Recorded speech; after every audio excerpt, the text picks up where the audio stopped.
Now that the end of 2006 is almost here, we like to take a look back over the year's bestsellers. This time, we're counting down the top 5 rifles of 2016. This is according to gunbroker.com. So we're going to start with number 5, and that's going to be the DPMS Oracle. I have a lot to say about nothing about this rifle because I don't have very much in the way of experience with it. I do know that DPMS tends to be a really prominent brand for a lot of people who are looking for an entry-level rifle. So from that perspective, I know they do a good job of giving somebody who's not necessarily your tactical mall, tactical ninja, super high-speed, low-drag guy looking for an AR. They do a good job of filling that kind of that space of the entry-level rifles for a lot of people.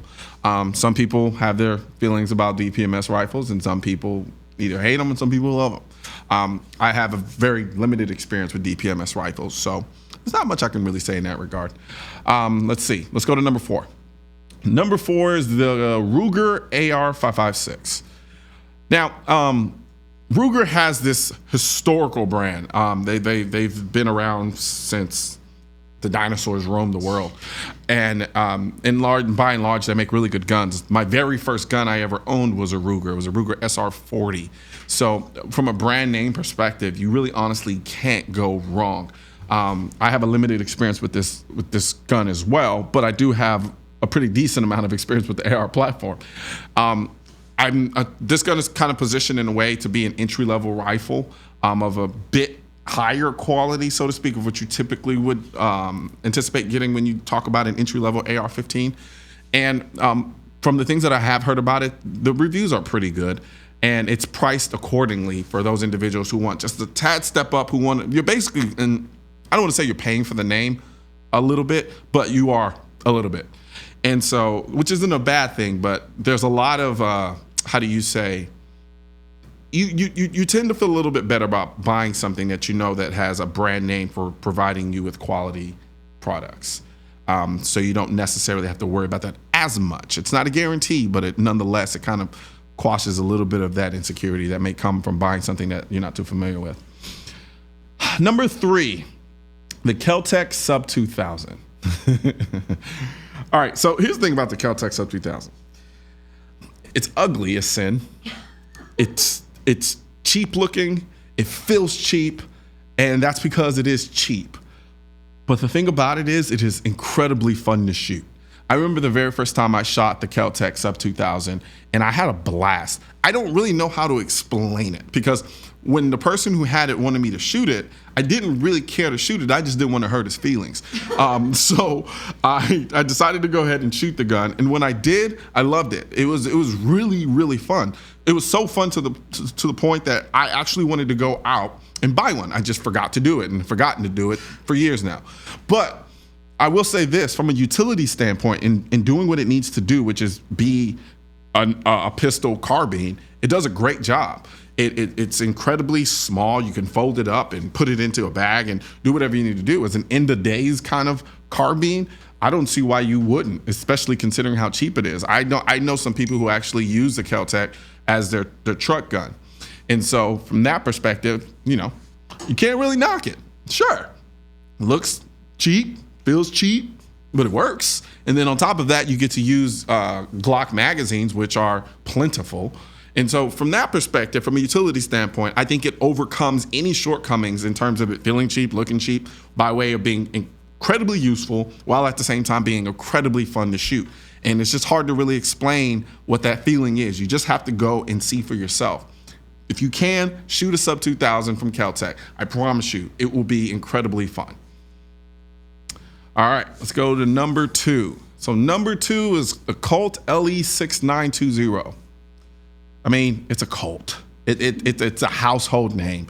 It's the equivalent of buying, I don't know, buying a Ford or buying a Toyota. It's one of those brands. It's iconic from the standpoint that, again, like Ruger, it has a reputation behind it, so you know the certain quality that you're going to get when you buy a gun like that. And then on top of that, you get to own a gun from a manufacturer that was the originator in many ways of what essentially is to be the AR-15 in terms of building them out on a large production scale.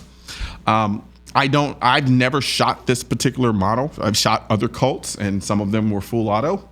And so from that experience, if I were to take that and apply it to this particular gun here, I enjoyed it. But again, if you notice the theme here, it's an entry-level AR-15 and priced accordingly. So you probably get maybe a little bit more bells and whistles with this particular rifle, and even so with the rifle that I have coming up next, which is the #1 rifle, which is the Smith & Wesson M&P 15.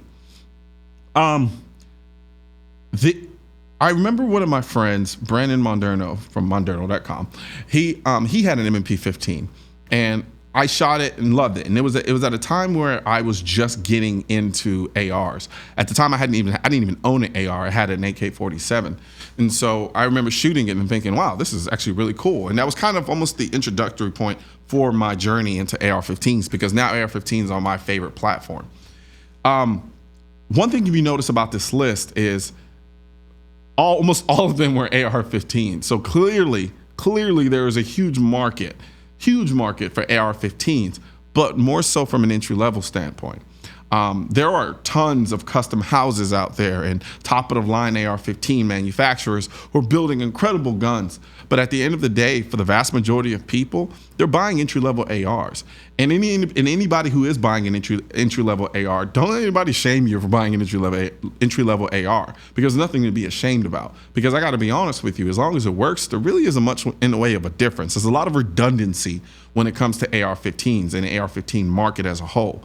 But there are certain things that may work and gel with some people that may not necessarily work and gel with other people. Some people who don't want to go out and have to buy new furniture for the AR-15 may want a certain rifle because it comes with the furniture that they actually like, and vice versa. Some people buy AR-15s knowing they're going to change everything on the gun, and they just want a platform that they know has quality components and parts to it so that they can use as a base to build the rifle that they want. And so from that perspective, a lot of people who are buying AR-15s don't really shoot that often, but they like the idea of having an AR-15 for the benefits that it provides. It's a force multiplier. And then some people just want to go out and shoot AR-15s because it's fun. Some people want to shoot them for competition and a whole host of other reasons. But by and large, if you notice by this list, it's the entry-level AR-15 is dominating the market. And to be honest with you, I remember when I was getting an AR-15s, prices were actually a little bit cheaper. And so prices have kind of shot up now because of the popularity in the AR-15. That being said, go out and shoot a sub 2000 Kel Tec, because I'm telling you, the thing is fun. It's incredibly fun to shoot. Just mark my words, it is. Go out and do it. So that's going to be it for CN Live. Please join us again tomorrow for another awesome episode.